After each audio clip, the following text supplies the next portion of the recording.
Do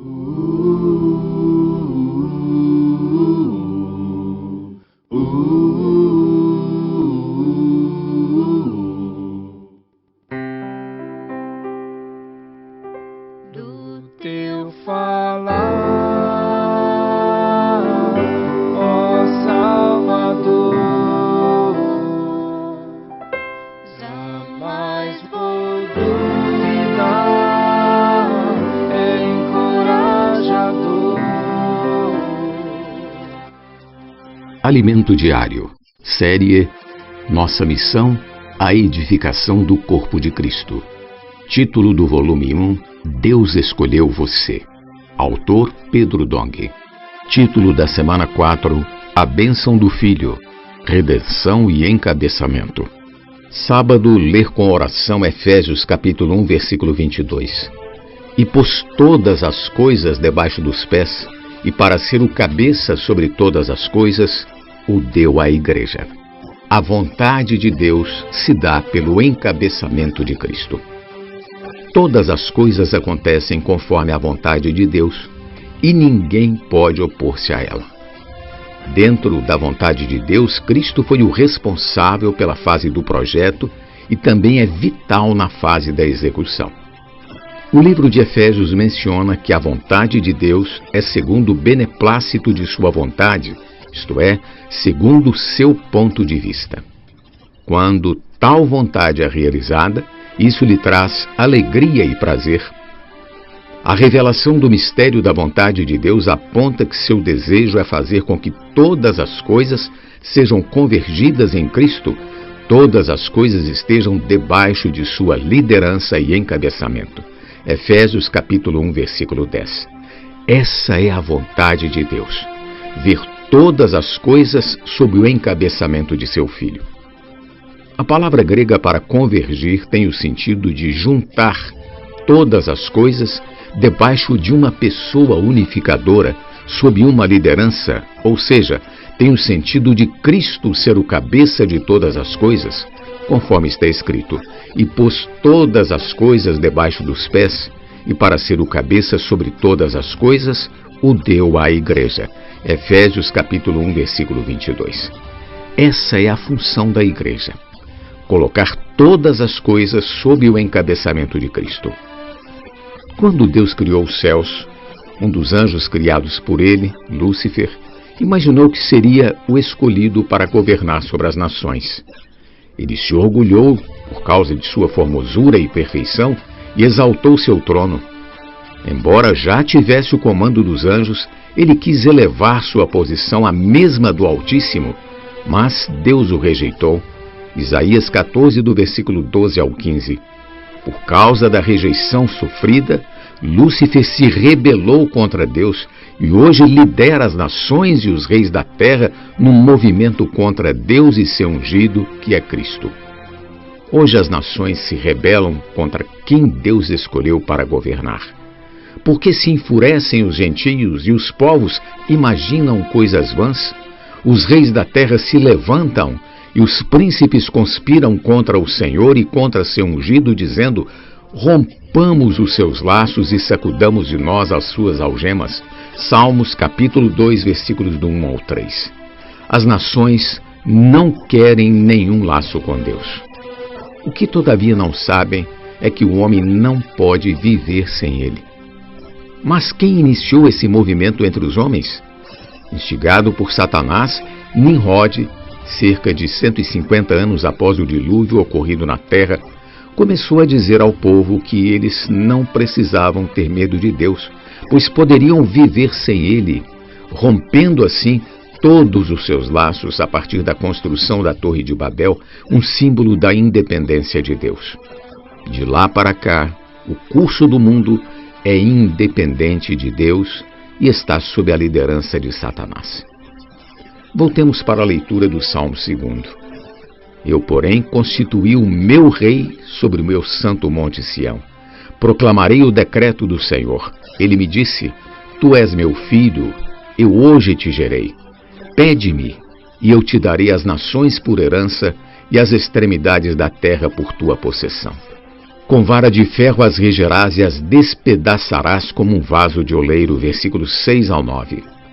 Essa passagem nos mostra que Deus já fez sua escolha e não adianta Satanás espernear. Na ressurreição, quando foi glorificado, Jesus foi gerado Filho de Deus e receberá as nações por herança, isto é, possuirá a terra. Esse é o plano de Deus. Cristo foi o escolhido para encabeçar todas as coisas, e a Igreja se presta a fazer com que isso aconteça. O encabeçamento de Cristo está em pleno curso. Ele foi obediente em executar a vontade de Deus ao se encarnar e morrer na cruz. Cristo esvaziou-se de sua posição ao lado de Deus Pai, se tornou humilde, vivendo entre os homens e não tinha nenhuma formosura. Ele não viveu sob os aplausos dos homens. Antes foi perseguido por eles, sofreu por nossa causa e morreu por nossos pecados. Porém, Deus o ressuscitou e colocou todas as coisas debaixo de seus pés. Diante de tudo isso, precisamos orar que o Deus de nosso Senhor Jesus Cristo, o Pai da Glória, vos conceda espírito de sabedoria e de revelação no pleno conhecimento dele, iluminados os olhos do vosso coração, para saberdes qual é a esperança do seu chamamento, qual a riqueza da glória da sua herança nos santos. Efésios capítulo 1, versículos 17 e 18.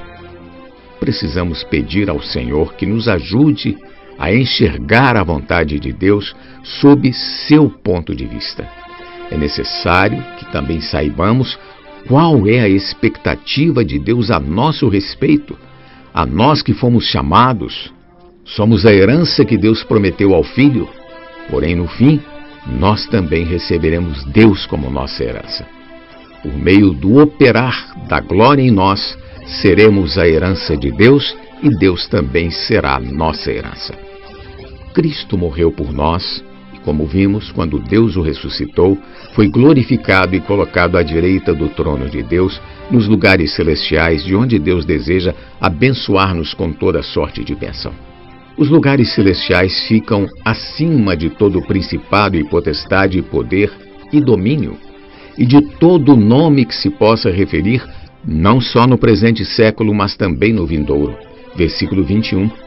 Isso significa que Cristo, após ter passado por tantas dificuldades na terra como homem, sofrendo perseguição, injúrias e injustiças, foi aprovado por Deus e também elevado a uma posição de autoridade acima de qualquer poder.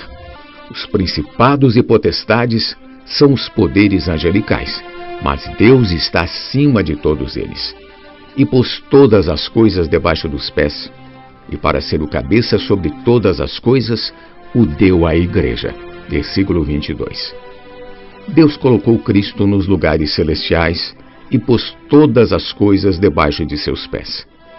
Como cabeça da Igreja, Cristo está acima de todas as coisas. A Igreja, como seu corpo, tem a função de trazer essa realidade à Terra. Essa é nossa função. Ora, se nosso pensamento está no céu, nos lugares celestiais, a Igreja, como corpo de Cristo, aos poucos vai enchendo-se dessa realidade. À medida que formos abençoados com toda sorte de bênção espiritual nas regiões celestiais, nós também nos tornaremos celestiais. De maneira prática, sairemos deste plano terreno e passaremos a viver e a servir a Deus de uma maneira não convencional, fora da caixa, fazendo coisas que só Deus pode explicar, porque só Ele pode fazer por meio de nós. Daí a importância da palavra profética, pois ela traz o comando de Deus. E quando cremos e obedecemos, a obra se realiza como resultado de sermos encabeçados por Cristo e de sermos fiéis à sua palavra. Pergunta de hoje: qual é a função da Igreja na Terra? Jesus é o nosso Senhor. Do teu falar, ó Salvador,